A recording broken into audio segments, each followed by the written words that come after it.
नमस्कार, मी doctor Anagha Kulkarni. Happy and healthy life at home ह्या आपल्या चॅनलवरती हेल्थ टिप्स असतात, ब्युटी टिप्स असतात, तसंच मोटिवेशनल टॉक सुद्धा असतात. आज अजिबात मूड नाही आहे माझा, अजिबात मूड नाही. तसं होण्यासाठी एक कारण पण आहे आणि मला असं वाटलं की मी तुमच्याशी ते बोललो पाहिजे, त्याशिवाय माझंही मन मोकळं होणार नाही. आणि हे आवश्यकच आहे मी तुम्हाला सांगणं. एकतर आज प्रचंड बाहेर थंडी आहे, बाहेर पडावं असं वाटेना, घरातल्या कपड्यामधूनच बाहेर जावं असं वाटेना झालंय. आज मी कितवेंदा चहा प्यायला लागले माझं मलाच माहिती. आज टेन्शन पण खूप आलंय, म्हणजे स्ट्रेस आलाय मनावरती.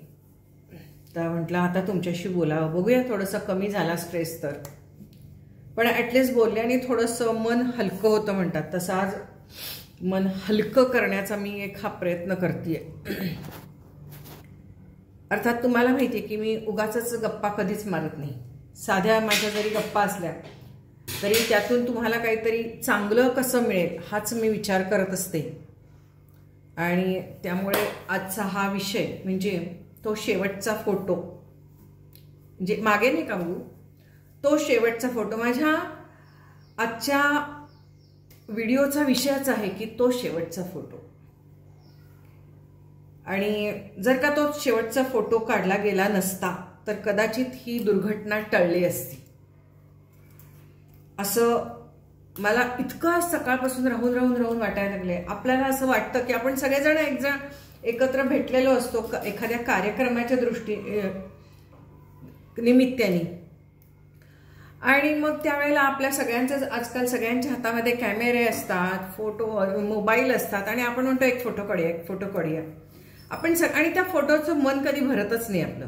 एक शेवटचा फोटो तेवढ्यात कोणीतरी येतं आणि ते आधीच्या फोटोमध्ये नसतं, म्हणून परत शेवटचा फोटो असं म्हणत ते 1-2 फोटोच्या ऐवजी 20-30 फोटो कधी होतात कळत नाही. टाईमही निघून जातो आणि तो शेवट. आणि मला असं वाटलं की काल जर का तो शेवटचा फोटो निघाला नसता तर ही एवढी मोठी दुर्घटना टळली असती. तुमचा मी फारसा वेळ घेत नाही, उत्कंठा तर वाढवतच नाही, कारण उत्कंठा वाढवण्यासारखं हे नाहीच आहे. खूप टेन्शन देणारी गोष्ट आहे.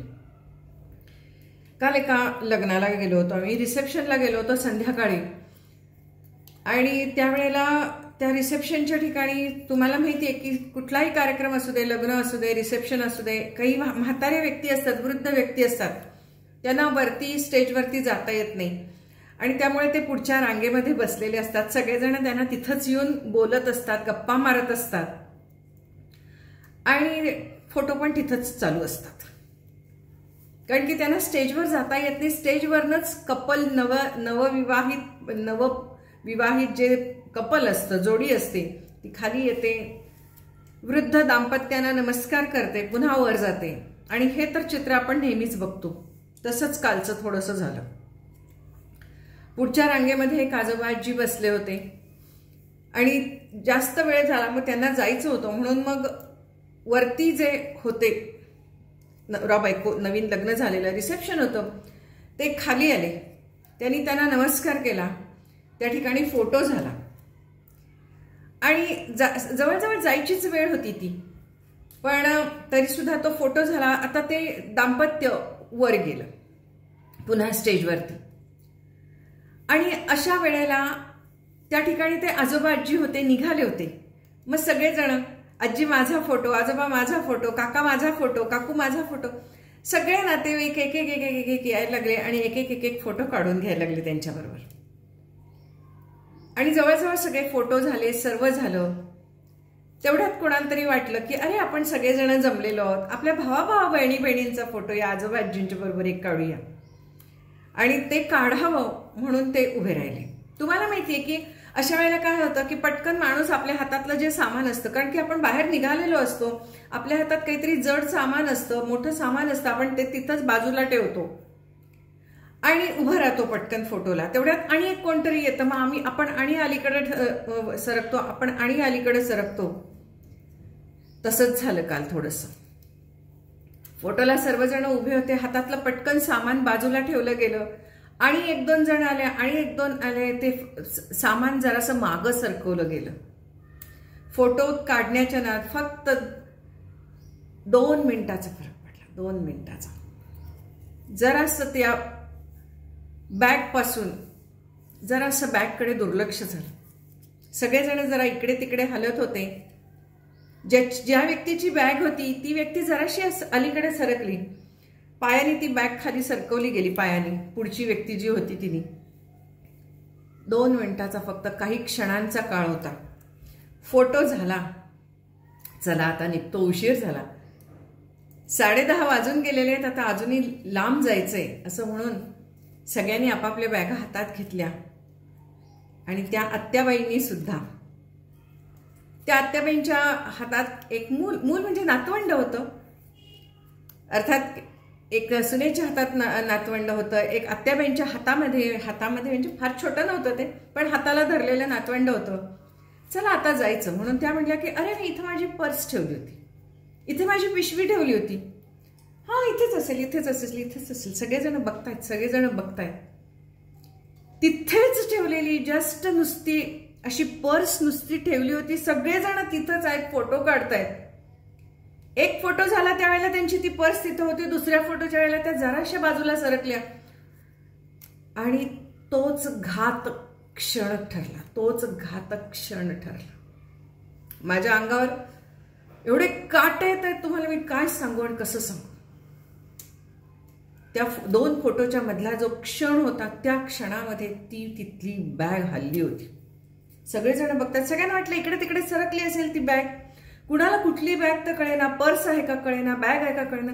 कारण पर्स असेल तर आपण ती अशी स्लिंग करतो किंवा आपण अशी लटकवतो. पण जराशी मोठी आहे की ती धड बॅग नाहीये पण ती धड पर्स पण नाहीये. मग त्याच्यामध्ये आपल्याला असं वाटत असतं आपण एखाद्या कार्यक्रमाला जातो त्यावेळेला आपल्याला काही दागिने घालायचे असतात. ते दागिनेही त्याच्यामध्ये आपण ठेवतो. पाण्याची बाटली असते, एखादी औषधं असतात.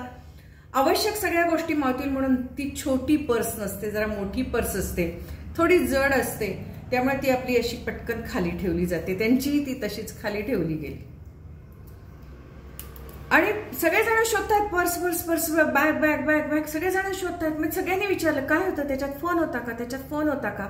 म्हणजे आजकाल पर्समध्ये फोन असणं आणि ती बॅग हरवणं फार कॉमन झालेलं आहे. किंवा पर्स मधला फोन चोरीला जाणं फार कॉमन गोष्ट आहे. पर्स फोन होता का. त्या म्हणल्या नाही माझे सगळे दागिने होते त्याच्यात. काय हो, माझे कालपासूनचे माझ्या सुनेचे दागिने होते त्याच्यात त्या पर्समध्ये. त्या पटकन म्हणलं काय सांगता. होय. आणि सगळ्यांनी गेले 2 दिवस त्या सासवा सुनांना दागिन्याने लगडलेलं बघितलं होतं. सगळ्यांच्या लक्षात आलं बापरे 2 दिवसाचे दागिने सकाळ संध्याकाळच्या कार्यक्रमाचे म्हणजे 50 तोळे नक्की. किती होते दागिने. 50 तोळे होते. काय हो 50 तोळे सोनं होतं. असेल इथंच कुठेतरी असेल. सगळ्यांच्या त्या कार्यक्रमामध्ये कुणाचं लक्ष नाही. त्या क्षणाला सगळेजण इकडे तिकडे शोधतात. पर्स कुठे दिसेना, बॅग कुठे दिसेना. पुढच्या 5 मिनिटात लक्षात आलं की ती बॅग ती चोरीला गेलेली. पुढच्या 5 मिनिटात लक्षात आलं बॅग चोरीला गेलेली. कारण तिथे कुठे दिसेना, सापडेना.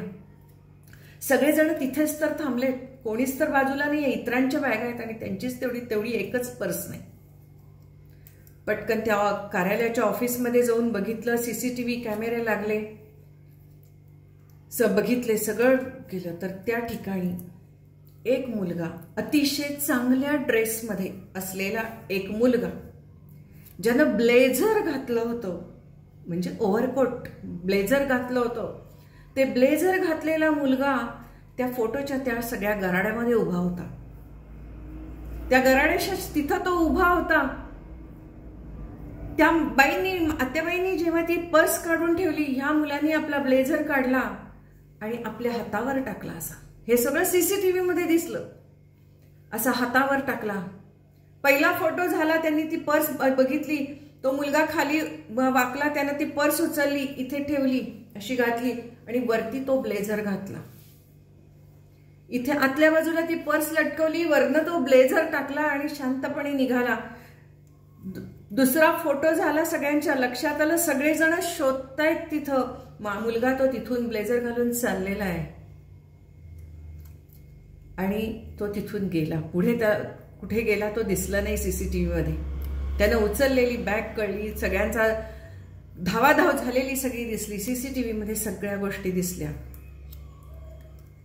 त्यांना आत्याबाईंना बोलता येईना, त्यांची वाचा बसली, काय बोलावं कळेना.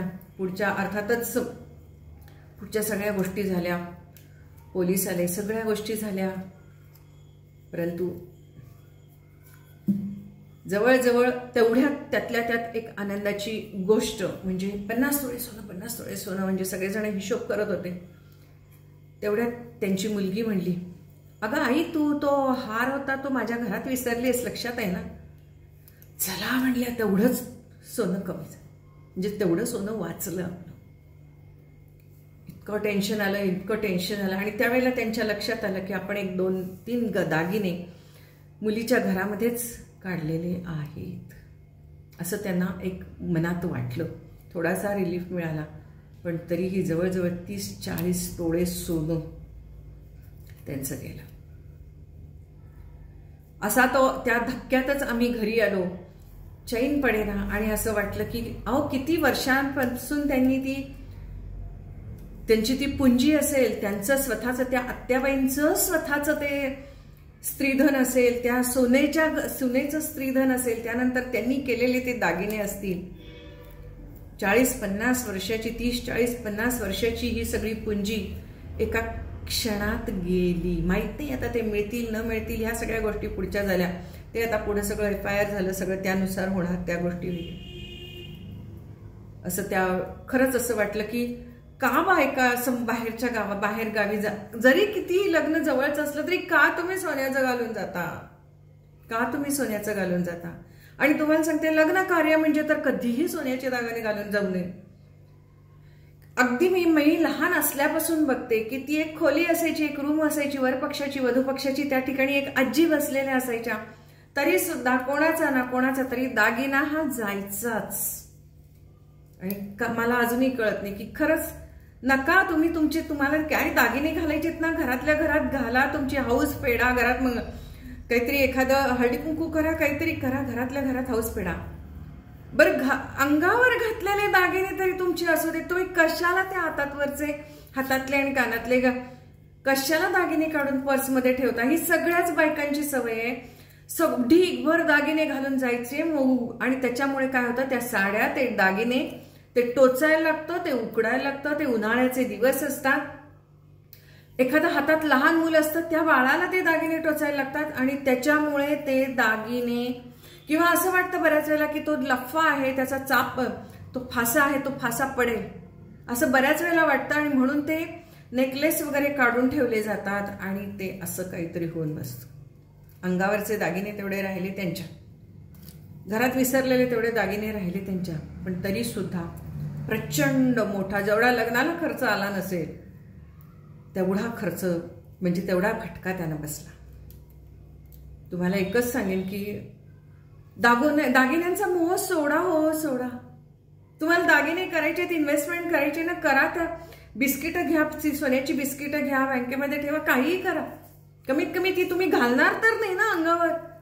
हे अंगावरनं दागिने घालता, कुठेतरी यात्रेला जाता, जत्रेला जाता, देवळाला जाता, आणि त्या ठिकाणी कोणीतरी तुमचं मंगळसूत्र मारतं, फाटकन तुमचं फटका, आयुष्यभराचा फटका तुम्हाला बसतो. असं तुम्ही, आणि हे दागिने पर्समध्ये काढून ठेवणे, दागिने पिशवीत काढून ठेवणे, ही तर बायकाची अत्यंत घाणेरडी सवय. कार्यक्रम झाल्या ते दागिने काढून ठेवायचे, का तर तो सटकला लफ्फा तर काय करायचं, टोचतो, उकडतं, म्हणून त्या सगळे दागिने काढून ठेवायचे. किंवा आता आम्हाला प्रवासाला जायचंय, प्रवासातनं जायचंय, उगाच प्रवासात कोणीतरी मारलं तर काय करायचं, म्हणून ते दागिने काढून ठेवायचे.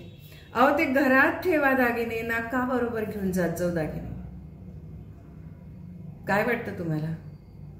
म्हणून मी आजकाल, तुम्हाला माहितीये का, मी तुम्हाला इमिटेशन ज्वेलरी, नकली दागिने, यावरचे मी भरपूर सारे व्हिडिओज मी आज तेवढ्यासाठीच करत असते, कारण की आजकाल या गोष्टी मी इतक्या ऐकायला लागली. श्रावण महिन्यापासून मी बघतेय, बायका जत्रेला जातात, देवळाला जातात, आणि येताना वस्तू काढून हरवून येतात. सकाळी वॉकिंगला जातात, त्यावेळेला आमच्या इथल्या एका बाईला 2 मुलांनी अडवलं. तिला काय बोलले कुणास ठाऊक, तिनं स्वतःच्या हाताने अशा बांगड्या काढून अशा रुमालात ठेवल्या आणि त्याच्याकडे दिल्या. आणि अजून पुढे गेल्यावरती बघते तर तिच्या हातात बांगड्याच नाही. सगळेजण विचारतात तुम्ही काय बोलत होता त्याच्याजवळ. तिला कळलंच नाही आपण काय बोललो त्या मुलांच्या सोबत, आणि हातात बांगड्या नव्हत्या.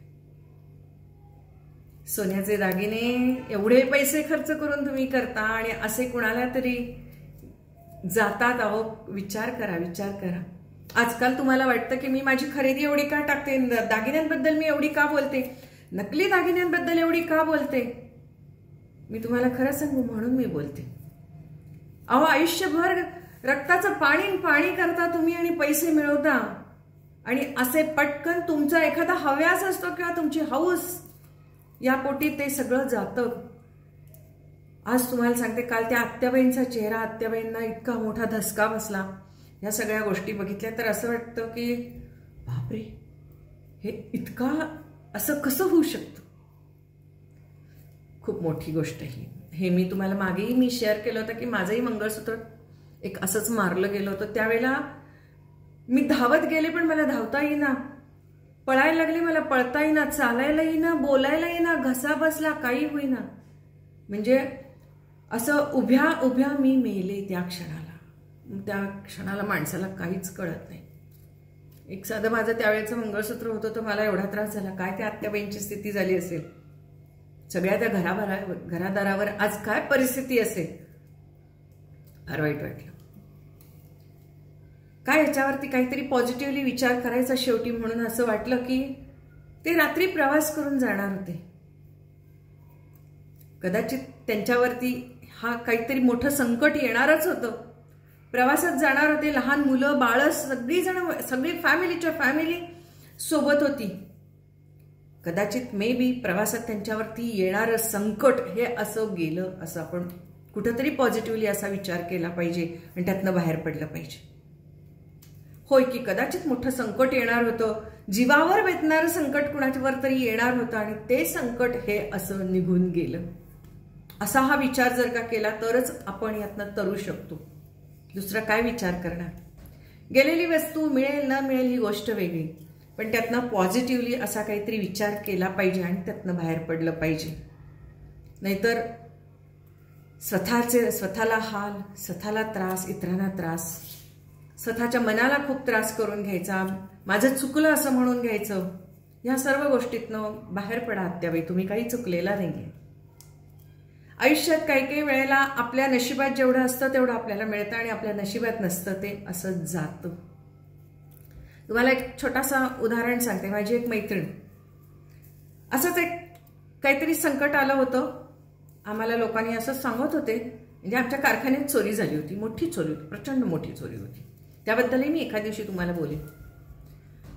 आणि पेपरमध्ये वगैरे आलं होतं, सगळं आलं होतं. सगळ्यांनी फोन केला, असं झालं, सॉरी चुकलो, कसं झालं, असं झालं, वाईट वाटून घेऊ नका, होईल त्यातनं बरं, असं होईल, मिळेल, येऊ सगळ्यांनी फोन केले, खूप जणांनी. माझ्या एका मैत्रिणींनी मला असा फोन केला. अनघा ती एक तुला सांगते म्हणली, जे झालं ना झालं, त्यावरनं तुमचं पीडा निघून गेली असं समज. चोरी झाली ना, चोरी झाली की समजायचं पीडा निघून गेली आपली. आपला आज 2 हात 2 पाय घट्ट आहेत, आपली नाती घट्ट आहेत, आपल्या घरातली माणसं घट्ट आहेत, हाती पायी. हे खूप मोठी गोष्ट. त्याच्याऐवजी ह्या गोष्टी काय मिळतील जातील, पैसा काय आज आहे उद्या नाही, पण माणसाच्या जीवनाचं मात्र असं होत नाही, गेला की गेलाच. आणि बऱ्याच वेळेला आपल्याला असं लक्षात येतं की गेलेला पैसा, जरी पैसा गेला तरी आपल्या लक्षात येतं की आपलं जीवन थांबलेलं नाहीये. मी आत्याबाई तुम्हाला एकच सांगेन की आत्याबाई त्रास नका करून. जेवढं आपल्या नशिबात असतं ना तेवढं मिळतंच आपल्याला. मी माझ्या नशिबाच्या अशा गोष्टी करायला लागले की माझ्या सुनबाईला वगैरे फार राग येतो. ती म्हणते असल्या गोष्टी करू नका, पण मी तुम्हाला माझा 60-61 वर्षाचा जे माझा अनुभव आहे त्यावरून मी तुम्हाला सांगते, कष्ट करत राहायचं, काम करत राहायचं, त्याच्यात 1% सुद्धा कमी पडायचं नाही. परंतु जे आपल्या नशिबात नाही ते आपल्याला कधीही मिळणार नाही. तुम्ही किती मागं पळा, आणि जे तुमच्या नशिबात आहे ते तुम्हाला प्रचंड कष्ट करा, किती वय होऊ दे, मरायच्या आधी ते तुम्हाला मिळणारच. त्यामुळे जे आपल्या जवळ आहे, जे राहिलं ते आपल्या नशिबातलं आहे म्हणायचं, आपल्या जवळ आहे म्हणायचं. आणि जे होतं, जे गेलं ते आपलं नाहीच म्हणायचं. माझं जेव्हा मंगळसूत्र मारलं गेलं त्यावेळेला माझ्या मिस्टर माझे गावात नव्हते.